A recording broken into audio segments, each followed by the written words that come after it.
ഈ നാട്ടിലെ പാവപ്പെട്ടവർക്ക് വേണ്ടിയിട്ടുള്ളതാണ് ജനസമ്പർക്ക പരിപാടി. അത് നടത്തിയില്ലെന്ന് പറഞ്ഞാൽ ആ സമരം ഗവൺമെന്റിനെതിരായിട്ടുള്ള സമരമല്ല, മറിച്ച് ഈ നാട്ടിലെ പാവപ്പെട്ടവർക്കെതിരായ സമരമാണ്. അത് അംഗീകരിച്ചു കൊടുക്കാൻ സാധ്യമല്ല എന്ന് പറയാനും ഞാൻ ഈ അവസരം വിനിയോഗിക്കുകയാണ്. ചരിത്രം മഴവില്ലല്ല, വ്യക്തിയുടേതായാലും സമൂഹത്തിൻ്റെതായാലും.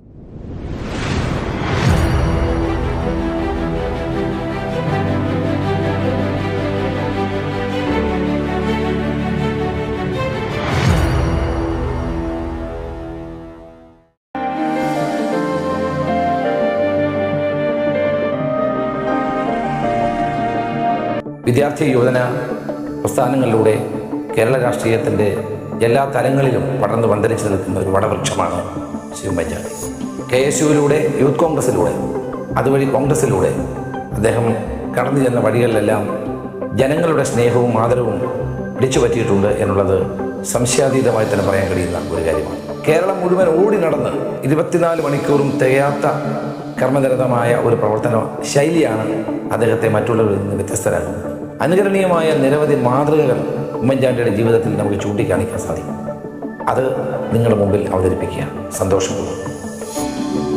പ്രകൃതി സൗന്ദര്യം ഉത്സവ തുടിപ്പാർന്നു നിൽക്കുന്ന നമ്മുടെ നാട്. വിവിധ സ്വപ്നങ്ങൾ, വിവിധ ചിന്തകൾ, വിവിധ ശൈലികൾ. സംസ്കാരത്തിൻ്റെ ഈ സൂക്ഷിപ്പുകളാണ് നമ്മുടെ നിധി. നമ്മുടെ സാംസ്കാരിക സ്വപ്നത്തിൽ ഒരു നല്ല ഭരണാധികാരിയുണ്ട്. ജനങ്ങൾക്കൊപ്പമായിരിക്കുകയും ജനങ്ങൾക്ക് വേണ്ടി തന്നെ സ്വയം സമർപ്പിക്കുകയും ചെയ്യുന്ന ഭരണാധികാരി, മഹാബലിയെ പോലെ. ഉമ്മൻചാണ്ടിയായി ഞാൻ ആമുഖം ആവശ്യമില്ലാത്ത നേതാവ്, ജനകീയതയും സുതാര്യതയും മുഖമുദ്രയാക്കിയ കർമ്മയോഗി, ജനങ്ങളുടെ സ്വന്തം കുഞ്ഞുഞ്ഞ്, നമ്മുടെ ഉമ്മൻചാണ്ടി. ജനകീയ പ്രശ്നങ്ങളുടെ ചൂടും പൊടിയുമേറ്റാണ് ഈ നേതാവിൻ്റെ രാഷ്ട്രീയ യാത്ര മുന്നേറിയത്.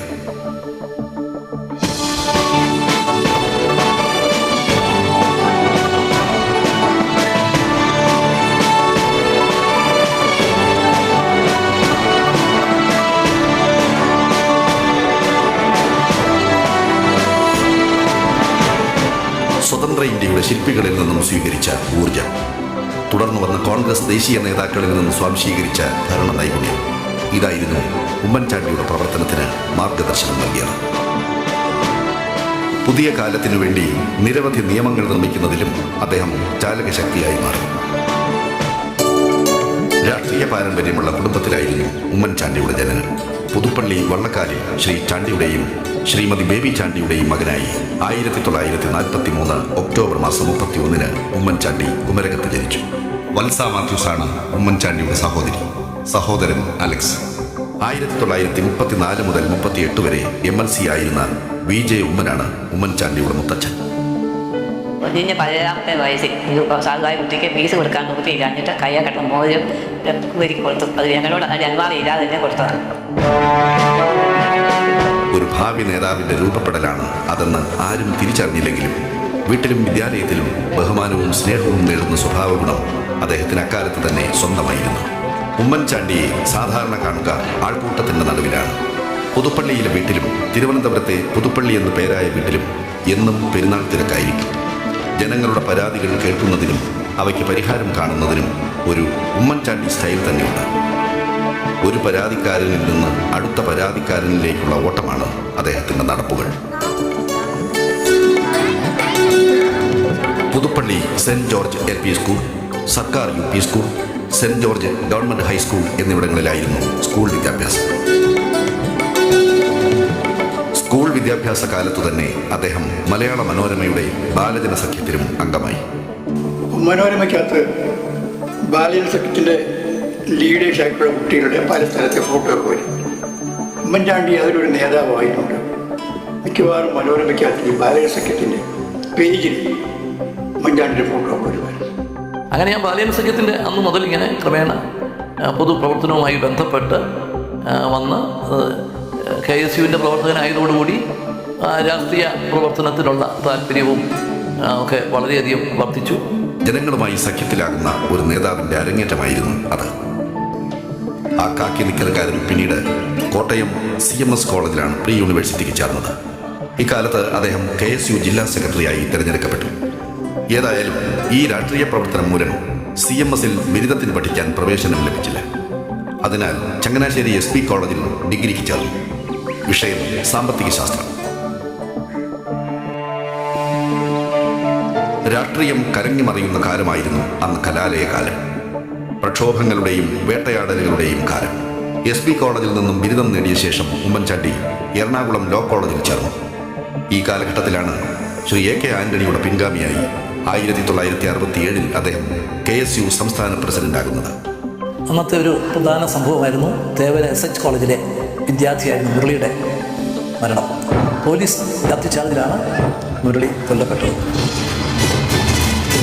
എറണാകുളം കളക്ടറേറ്റിൽ നടന്ന KSU പിക്കറ്റിങ്ങിൽ ഉമ്മൻചാണ്ടി അടക്കമുള്ള നേതാക്കൾക്ക് പോലീസിന്റെ മർദ്ദനമേറ്റു. ഇത് സർക്കാരിന് കളങ്കമായി.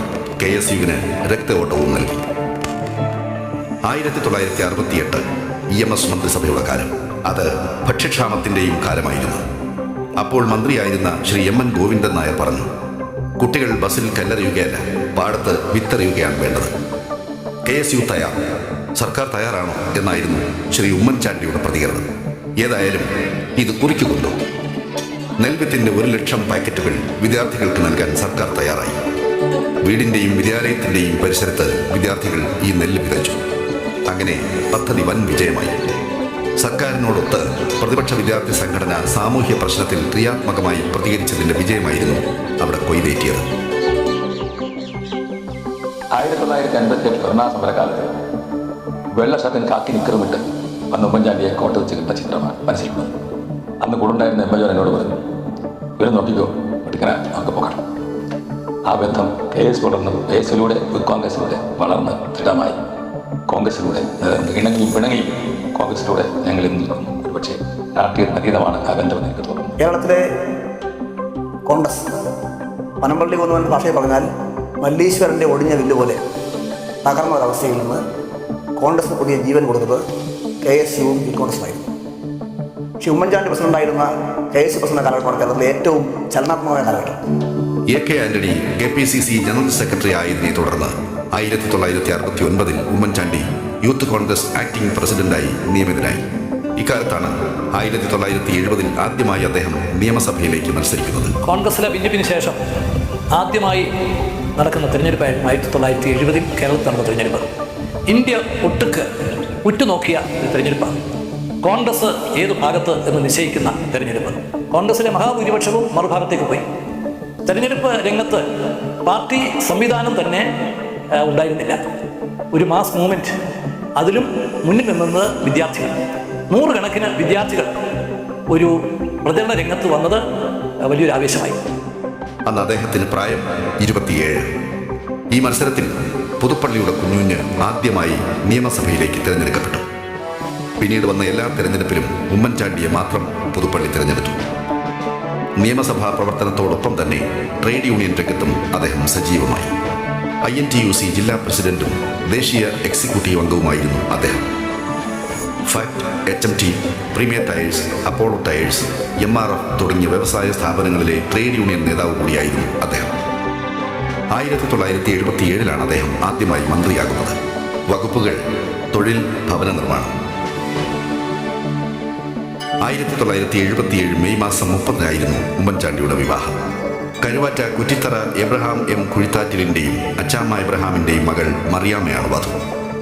പാമ്പാടി ദേറയിലെ ചടങ്ങ് ലളിതമായിരുന്നു.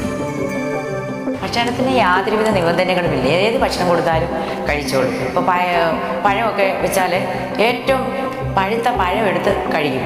അതെന്താണെന്ന് വെച്ചാൽ മറ്റുള്ളവരാരും കഴിക്കത്തില്ല. അതുപോലെ തന്നെ അപ്പമൊക്കെ വെച്ചാൽ തപ്പി ഏറ്റവും കരിഞ്ഞ അപ്പം ഉണ്ടെങ്കിൽ അതെടുത്ത് കഴിക്കും. വെച്ചാൽ അത് വേറെ ആരും കഴിക്കത്തില്ല, പിന്നെ അത് വേസ്റ്റ് ആക്കരുത്.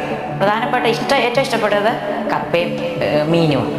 രാത്രിയാണെങ്കിൽ കഞ്ഞിയും പയറും വലിയ ഇഷ്ടം. മക്കൾ മറിയ ഉമ്മൻ, അച്ചു ഉമ്മൻ, ചാണ്ടി ഉമ്മൻ, മരുമകൻ ലിജോ, പേരക്കുട്ടികൾ എഫിനോവ, ആഞ്ചല. തൊഴിൽ, ഭവന നിർമ്മാണ വകുപ്പുകളുടെ മന്ത്രിയായിരുന്ന ഇക്കാലം നിരവധി ശ്രദ്ധേയമായ ഭരണപരിഷ്കാരങ്ങളുടെ നാളുകളായിരുന്നു. വിദേശത്തെ തൊഴിൽ സാധ്യതയെക്കുറിച്ച് അറിവ് നൽകുന്ന ഒഡേപെക് സ്ഥാപിച്ചതും തൊഴിലില്ലായ്മ വേതനം നൽകിയതും ഇക്കാലത്താണ്.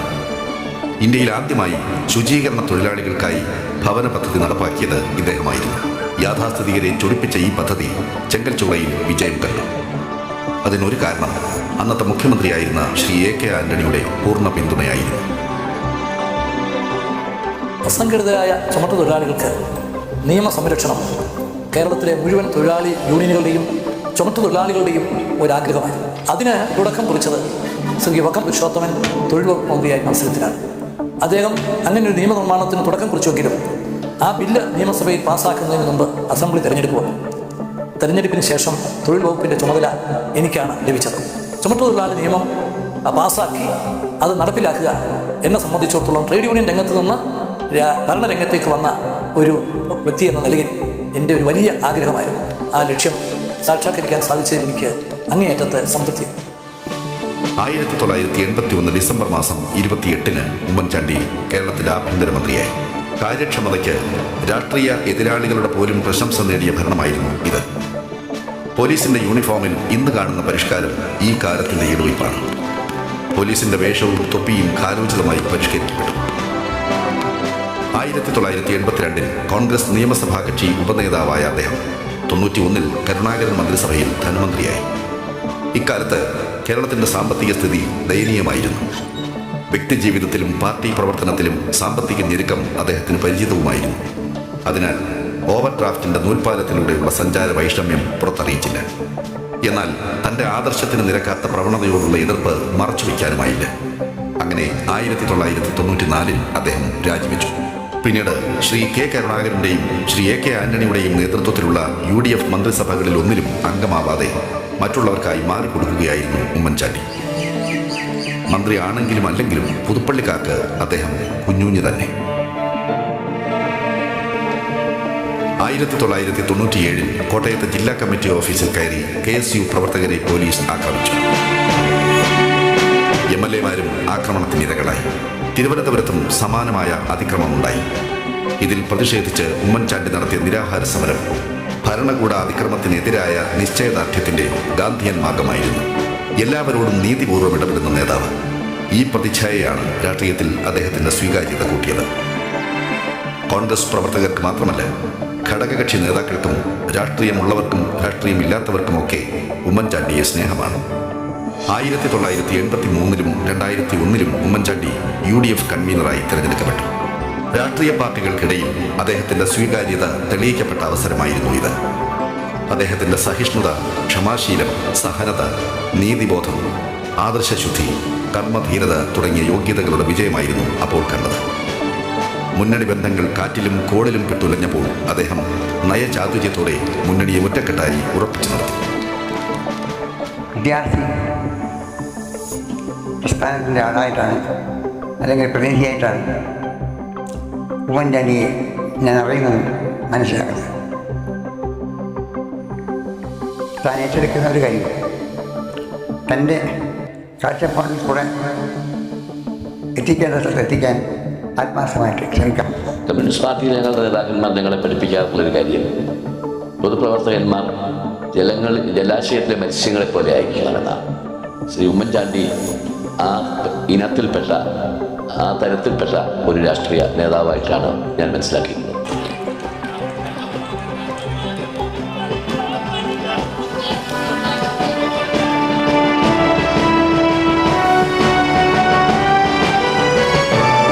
ആൾക്കൂട്ടത്തെ ഇളക്കി മറിക്കാനുള്ള വാക്ചാതുരി അദ്ദേഹത്തിന് വശമില്ല. വാക്കുകളിൽ നിന്നും വാക്കുകളിലേക്ക് തീപാറുന്ന പ്രസംഗ കലാപവുമില്ല. പക്ഷേ കേൾവിക്കാരെ തൻ്റെ ചിന്തകൾക്കൊപ്പം കൂട്ടുന്ന ആത്മാർത്ഥത ആ വാക്കുകൾക്കുണ്ട്. പിന്നെ മറ്റൊന്നുകൂടി, നേതാക്കളെ, സഹപ്രവർത്തകരെ, സ്നേഹമുള്ള നാട്ടുകാർ, ഇവിടെ വരാൻ അല്പം വൈകി. എനിക്ക് വളരെ അസൗകര്യമുള്ള ഒരു ദിവസമായിരുന്നുവെങ്കിലും ഒരു കോൺഗ്രസ്സുകാരൻ്റെ വികാരം, അതെ, ഈ വികാരം, കോൺഗ്രസ് എന്ന വികാരം, അതാണ് അദ്ദേഹത്തിൻ്റെ രാഷ്ട്രീയ ജീവിതത്തിൻ്റെ ചാലകശക്തി. തൻ്റെ ഇച്ഛാശക്തിയുടെ കരുത്ത് തന്നെ ചൂഴ്ന്നു നിൽക്കുന്ന ആൾക്കൂട്ടത്തിന് പകരുകയും അവരുടെ സ്നേഹത്തിൽ നിന്നും ഊർജം സ്വീകരിക്കുകയും ചെയ്ത് മുന്നേറുന്ന വ്യക്തിത്വമാണ് അദ്ദേഹത്തിൻ്റേത്.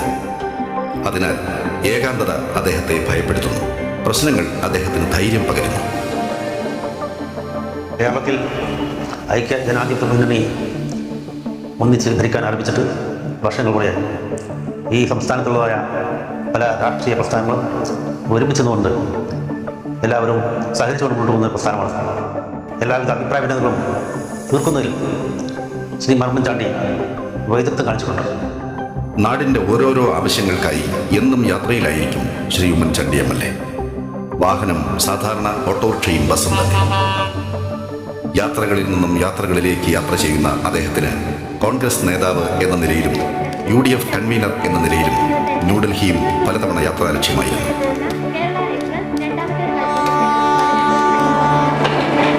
ഉമ്മൻചാണ്ടി കോൺഗ്രസ് മാത്രമല്ല, കേരളത്തിലെ രാഷ്ട്രീയ രംഗത്തിലെ വലിയൊരു മുതൽക്കൂട്ടാണ്. അദ്ദേഹത്തിൻ്റെ കഴിവുകൾ വെച്ച് നോക്കുമ്പോൾ ആ കഴിവുകൾക്ക് പൂർണ്ണമായ അംഗീകാരം നൽകാൻ എൻ്റെ പാർട്ടിക്കോ അദ്ദേഹത്തിൻ്റെ സഹപ്രവർത്തകർക്കോ കഴിഞ്ഞതായിട്ട് എനിക്ക് തോന്നുന്നില്ല. അധികാര രാഷ്ട്രീയത്തിന് പിറകെ പോകാതെ ജനങ്ങൾക്കു വേണ്ടി, ജനങ്ങൾക്കിടയിൽ, ജനങ്ങൾക്കൊപ്പം പ്രവർത്തിച്ച ഉമ്മൻചാണ്ടിക്ക് ജനസേവനത്തിന് കൂടുതൽ മികച്ച പദവി ലഭിക്കണമെന്നത് ജനാഭിലാഷമായിരുന്നു. അത് 2004 ഓഗസ്റ്റ് 31 നിറവേറി.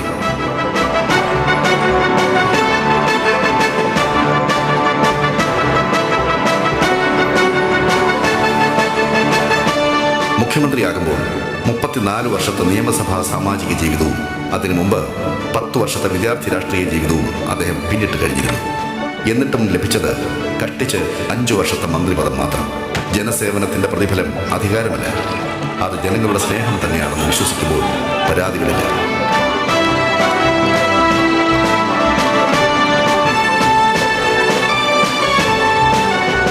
ഈ ജനസ്നേഹത്തിന്റെ അടയാളവാക്യം പോലെ അദ്ദേഹത്തിന് ചുറ്റും എന്നും ജനങ്ങളുണ്ടായിരുന്നു.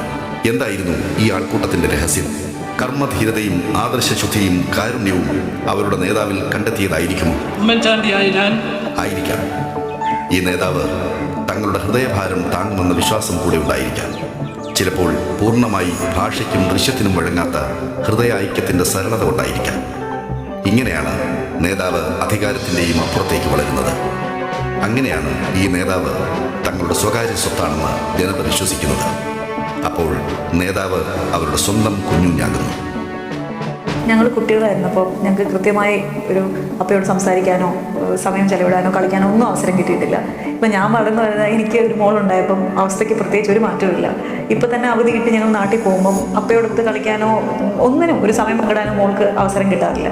ഞാൻ സത്യത്തിൽ TV അപ്പം വരുമ്പോഴാണ് മോളെ വിളിച്ചത്, ആ മോളെ അപ്പ എന്ന് പറഞ്ഞ് കാണിച്ചു കൊടുക്കാറുണ്ട്. മോളോട് ഇപ്പോൾ അപ്പ എന്ത് ചെയ്യുമെന്ന് ചോദിച്ചാൽ മോൾ ഓടിപ്പോയി TV തൊട്ട് കാണിക്കും. അപ്പയുടെ ഏറ്റവും വലിയ ക്വാളിറ്റി എന്ന് പറഞ്ഞാൽ വിശ്വസിക്കുന്നത്, ചിലപ്പോൾ അതിൻ്റെ വീക്ക്നെസ് തന്നെയായിരിക്കും, ക്ഷമ എന്നുള്ളതാണ്. എത്ര താമസിച്ചാലും എത്ര പ്രശ്നമുണ്ടായാലും ആ ക്ഷമ അപ്പയ്ക്ക് എപ്പോഴും ഉണ്ട്.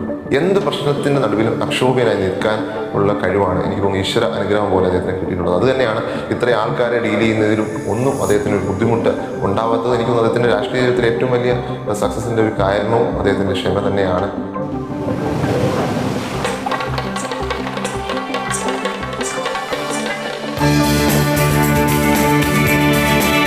കേരളത്തിൻ്റെ വികസന മോഡൽ എന്ന് പറയുന്നത് അത് സ്വാതന്ത്ര്യത്തിന് മുമ്പുള്ളൊരു കാലഘട്ടത്തിൽ നമ്മൾ നേടിയ നേട്ടമാണ്. സ്വതന്ത്ര ഇന്ത്യയിൽ നമുക്കതുപോലെ നേട്ടങ്ങൾ നമുക്ക് അവകാശപ്പെടാൻ സാധിക്കില്ല. പ്രത്യേകിച്ച് കഴിഞ്ഞ ഒരു 25 വർഷക്കാലത്തെ സ്ഥിതികളെടുത്ത് നോക്കുമ്പോൾ നമ്മുടെ വിദ്യാഭ്യാസ രംഗത്തെ പുരോഗതി വെച്ച് നോക്കിയാൽ കേരളമാണ് കമ്പ്യൂട്ടർ രംഗത്ത്, IT രംഗത്ത് 1ാം സ്ഥാനത്തെത്തുന്നത്. ഇന്ന് 1ാം സ്ഥാനത്ത് കർണാടക ആണ്. അവരുടെ കഴിഞ്ഞ വർഷത്തെ IT എക്സ്പോർട്ട് 55,000 കോടി രൂപയാണ്. കേരളത്തിൽ 2300. പറയാൻ ഈ കണക്ക് പറയാൻ പോലും നമുക്ക് നാണക്കേട് വരും. പക്ഷേ നമുക്ക് ഇനിയും യാഥാർത്ഥ്യബോധം ഉൾക്കൊണ്ടുകൊണ്ട് നമുക്ക് നമ്മുടെ നാടിൻ്റെ സൗകര്യങ്ങൾ പൂർണ്ണമായും, അവസരങ്ങൾ പൂർണ്ണമായും പ്രയോജനപ്പെടുത്തണം എന്നാണ് എൻ്റെ അഭിപ്രായം.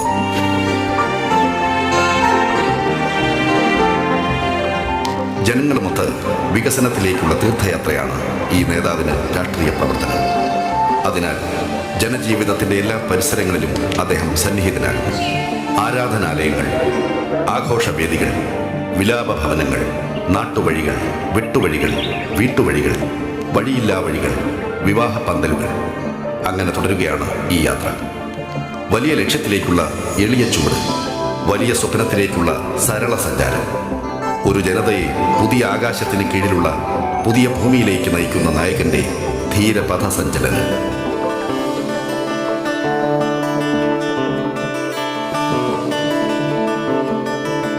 ഉദയ സംക്രമ സൂര്യനുയരാൻ സമയമായി സമയമായി